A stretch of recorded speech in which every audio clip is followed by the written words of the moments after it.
Assalamualaikum, selamat pagi anak-anak. Apa kabarnya semuanya? Semoga selalu sehat walafiat ya. Alhamdulillah hari ini bertemu lagi dengan Ibu Guru, Ibu Artiwi.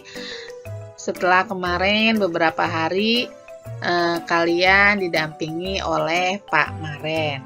Dan kali ini kita akan belajar di tematik tema 2, bermain di lingkunganku. Subtema 3, bermain di lingkungan sekolah, pembelajaran ketiga.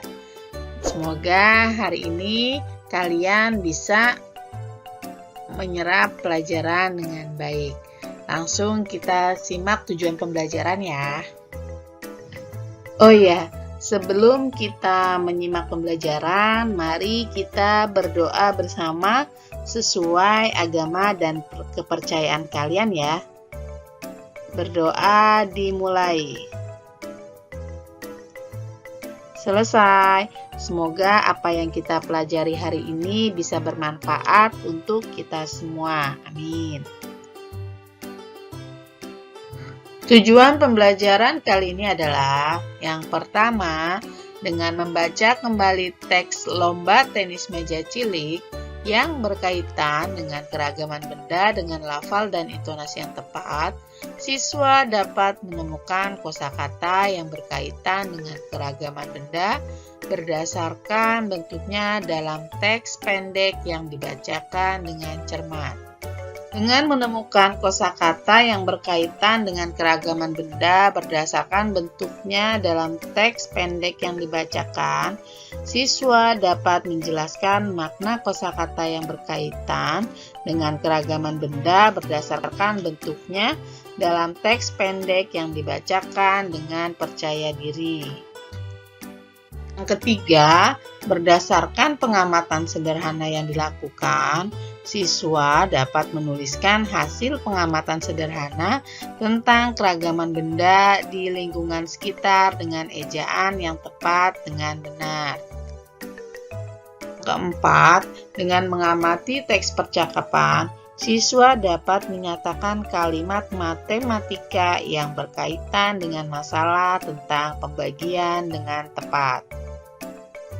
Yang kelima, dengan menyelesaikan soal cerita, siswa dapat menghitung hasil dua bilangan yang melibatkan bilangan cacah sampai dengan 100 dengan tepat. Yang keenam, dengan mengerjakan soal latihan, siswa dapat menyatakan pembagian sebagai pengurangan berulang dengan tepat. Yang ketujuh, dengan menginventaris alat dan bahan yang dibutuhkan untuk menggambar imajinatif, siswa dapat mengidentifikasi cara menggunakan alat dan bahan menggambar dengan baik.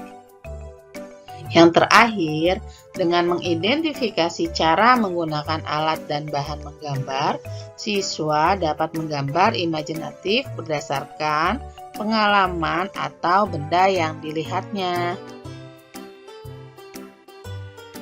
Lomba tenis meja cilik kembali digelar.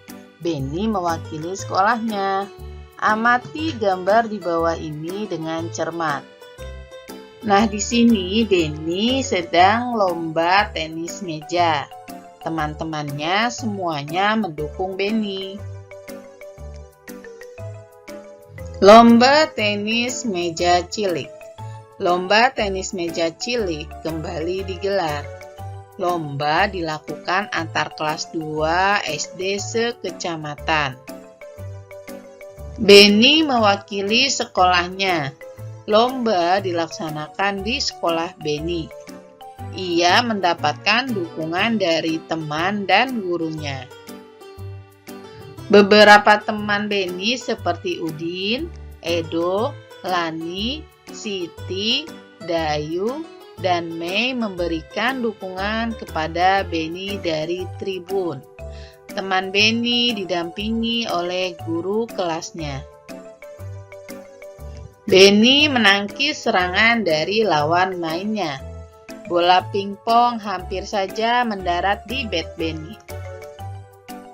Sementara ini, lawan mainnya sedang bersiap-siap menangkis balik serangan dari Benny.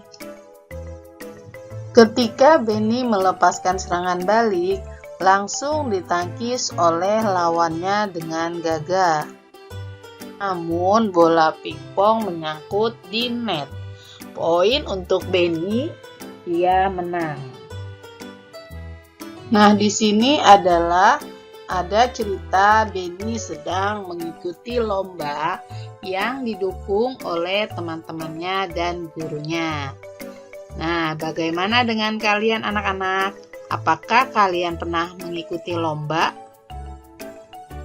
Terus bagaimana perasaannya ketika kalian mengikuti lomba? Nah, biasanya itu kalau kita mau mengikuti lomba, terkadang ada muncul rasa takut, rasa deg-degan, rasa penasaran apakah kita akan menang atau kalah. Kira-kira mungkin seperti itu ya perasaannya ketika kita mengikuti sebuah lomba. Nah, setelah kita membaca cerita tersebut, mungkin dalam kalimat tersebut terdapat beberapa kata yang kamu tidak tahu artinya. Nah, sekarang ayo kita cari tahu bersama arti dari kata-kata yang belum kalian ketahui. Nah, di sini ada tribun. Apa itu tribun ya? Kita lihat bersama gambarnya. Biasanya kalau kalian sedang menonton pertandingan sepak bola, kalian bisa melihat tempat duduk yang ada di dalam stadion. Nah, disitulah terdapat tribun. Jadi, tribun itu adalah kawasan duduk atau tempat duduk penonton. Nah, di sini ada kata bat. Apa itu bat? Nah, di sini bat adalah raket tenis. Jadi di sini bat itu adalah alat untuk memukul bola tenis dalam permainan tenis meja. Nah, kemudian ada kata net. Apakah arti dari kata net itu? Ternyata net adalah pembatas meja tenis di tengah ya. Mungkin kalian tuh pernah melihat ya, selain di pembatas meja tenis di tengah itu, net itu biasanya kita bisa melihat di dalam pertandingan badminton atau pertandingan bola voli ya.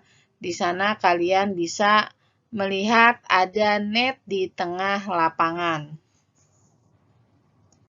Nah, di sini Ibu Guru tahu arti kata net adalah dari Kamus Besar Bahasa Indonesia. Jadi, ketika kalian menemukan kata-kata yang sulit atau kata-kata yang belum tahu artinya, kalian bisa cari di buku Kamus Bahasa Indonesia. Nah, sekarang kalian bisa berdiskusi dengan kakak di rumah atau ayah dan bunda di rumah untuk mencari kata-kata yang kalian belum mengerti yang ada di dalam teks tersebut ya. Di sini sudah ada kata tribun, bat, dan net. Dan itu tadi sudah Ibu jelaskan di atas. Silahkan kalian tulis kembali dan kalian tambahkan 2 kata lagi yang belum diketahui artinya dari bacaan sebelumnya. Ayo kita mencoba. Lakukanlah pengamatan sederhana berikut.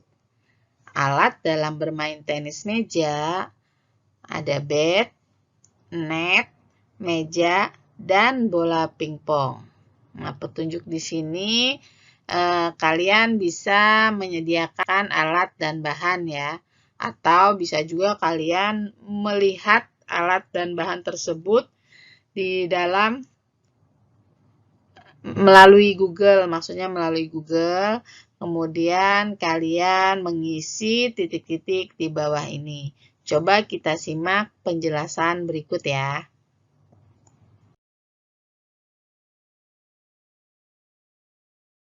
Nah, di sini Ibu sudah menyediakan gambar dari alat bermain tenis meja. Yang pertama ada net, kedua ada bat, ketiga ada meja tenis, dan keempat ada bola pingpong. Nah, setelah tadi kalian mengamati 4 benda tersebut, kalian di sini siapkan buku tulis kalian, kemudian kalian tulis hasil pengamatan kalian ya. Nah, di sini nanti kalian menulis nama bendanya apa, kemudian ciri-ciri bendanya seperti apa ya. Silakan kalian tulis keempat benda tersebut. Tadi misalnya nomor 1 adalah net, nama benda net. Ciri-ciri bendanya seperti apa kalian jabarkan ya. Nanti kalian bisa berdiskusi di rumah dengan orang tua kalian. Bagaimana anak-anak? Sudah selesai tugas kalian sebelumnya? Oke, kalau sudah selesai, kita lanjut ya. Di sini Ibu akan mereview ingatan kalian tentang pembagian. Masih ingat kalian dengan pembagian? Bagaimana cara mengerjakan pembagiannya? Oke, kita simak video berikut ya. Mengenal pembagian. Halo, kali ini kita akan mengenal pembagian. Yuk kita mulai.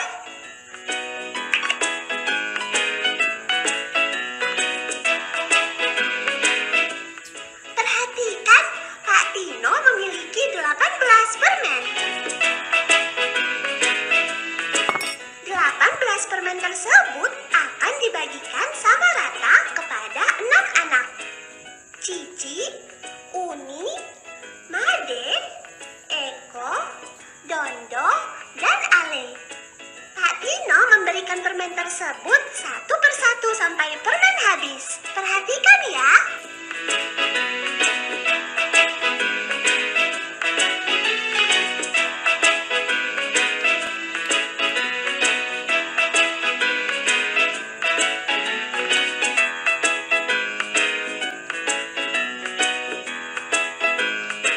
Sekarang, ayo kita buat pengurangan berulangnya.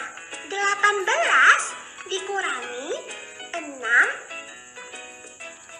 dikurangi 6 dikurangi 6 sama dengan 0. Kita dapat mengubah pengurangan berulang tersebut menjadi operasi hitung pembagian. Caranya, kita hitung terlebih dahulu banyak bilangan yang berulang. 1, 2, 3. Bilangan 6 ditulis berulang sebanyak 3 kali. Jadi, bentuk operasi pembagiannya adalah 18 dibagi 6 sama dengan 3.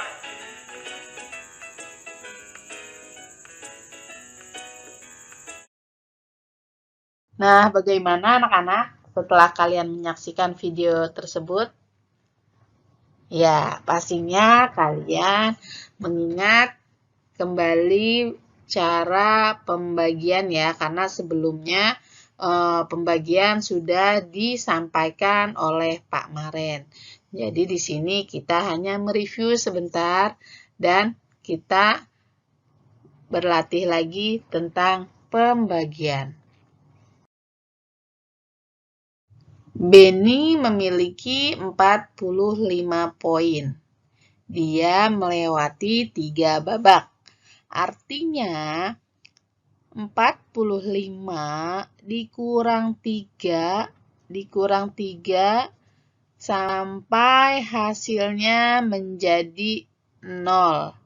Maka di sini kalimat pembagiannya menjadi 45 dibagi 3. Jadi, skor yang diperoleh Beni setiap babak adalah 15 poin. Nah, setelah tadi Ibu beri penjelasan sedikit, di sini ada soal cerita. Silakan kalian kerjakan soal cerita tersebut dengan menuliskan jawabannya saja di buku tulis kalian. Kerjakan sesuai contoh yang sudah Ibu Guru berikan ya. Tugas berikutnya adalah kalian menulis pembagian dengan pengurangan berulang. Soalnya tinggal disalin di buku tulis kalian. Nah, tugas terakhir adalah kalian bisa membuat gambar berikut ini di buku gambar kalian. Nah, alat-alat yang harus kalian siapkan adalah buku gambar, pensil warna, pensil, penggaris, dan penghapus. Nah, pastikan kalian sudah bisa memakai alat-alat tersebut menggunakan dengan cara yang benar. Jangan lupa nanti untuk karyanya setelah membuat jam dinding ini, kalian selfie ya. Karena foto kalian untuk laporan tugas Ibu Guru juga. Alhamdulillah, pembelajaran hari ini sudah selesai. Jangan lupa kalian untuk mengulang kembali pelajaran yang sudah Ibu Guru dan Bapak Guru berikan, agar kalian selalu ingat akan ilmu yang sudah kalian dapat. Terima kasih. Assalamualaikum warahmatullahi wabarakatuh.